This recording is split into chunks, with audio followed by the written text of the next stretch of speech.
Canada's Prime Minister Justin Trudeau has welcomed US President Joe Biden's approach to international affairs. Mr Trudeau spoke with the President this morning in the pair's first official bilateral meeting. They discussed the pandemic response, trade and immigration, the pair also pledging to work together to achieve net zero emissions by 2050. Stepping up in such a big way on tackling climate change. U.S. leadership has been sorely missed over the past years, and I have to say, as we're preparing the joint rollout and communique from this one, it's nice when the Americans are not pulling out all references to climate change.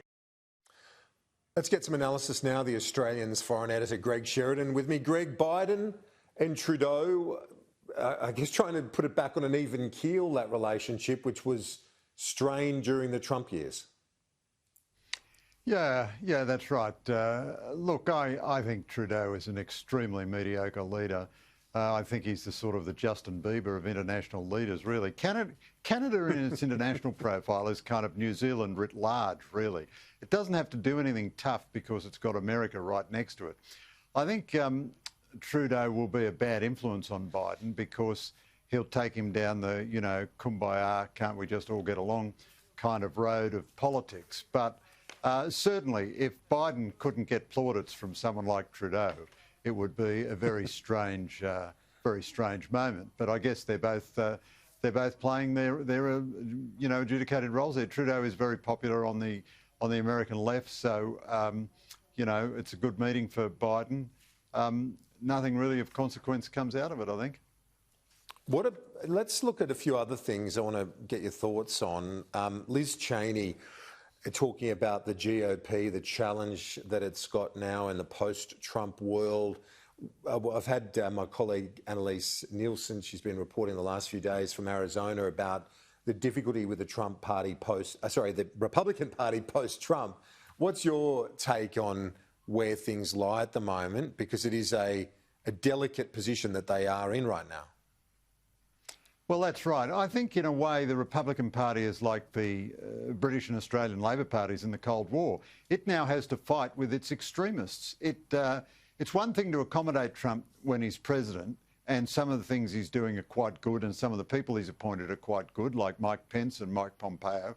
It's another thing altogether to accommodate the vicious, brutal, violent, nasty, paranoid rhetoric and dishonesty that he went on with after November 3. And Kieran, in any other context, Liz Cheney would be regarded as an extremely conservative person. She is in every sense her dad's daughter, Dick Cheney, not exactly the poster child of left-wing revolution around the world. And, is the Republican Party the party of Donald Trump or of Liz Cheney? And if it is the party of Donald Trump, it's going to be in the electoral wilderness for a long time, and it's going to be a very destructive force in American society. You don't have to reject everything that Trump did and stood for. Quite the reverse. I think a successful centre-right leader combines the best elements of populism, the good ideas, the sensible things, speaking for people who are normally left out of debates, but also, behaves with basic decency and ethics, which is something that Trump never did, and remains tethered to reality, which is something that a lot of Trump supporters and their imitators in Australia don't do. So, hopefully Liz Cheney prevails over Donald Trump in the battle for the soul of the Republican Party. We have spoken the last few weeks about Joe Biden and a very strong stance that he's taking on China in the early days of his presidency. What about Iran? What are you picking up in terms of the foreign policy when it comes to Iran, which is such a huge totemic foreign policy issue for the Middle East, most notably the US ally Israel? So I think the signals out of the Biden camp on Iran are pretty worrying. The signals on China, as you say, Kieran, are pretty reassuring.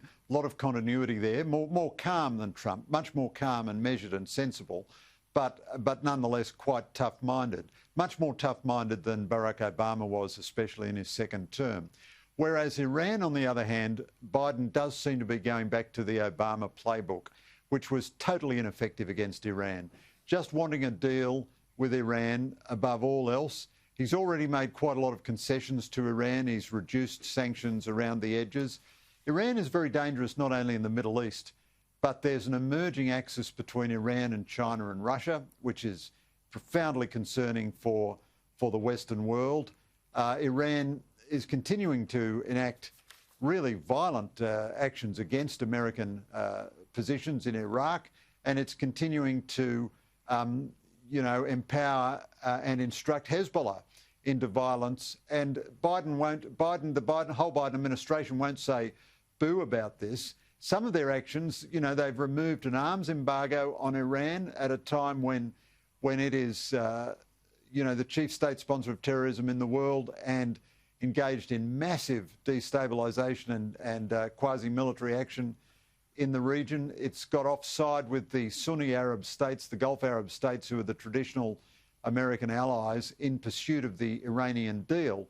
This was a disastrous formula under the second term of the Obama administration and led to a terrible deal with Iran, which legitimised Iran's nuclear industry, had a sunset date on it, which meant that Iran could get nuclear weapons very easily after that, and allowed Iran to pursue, heavy weaponry.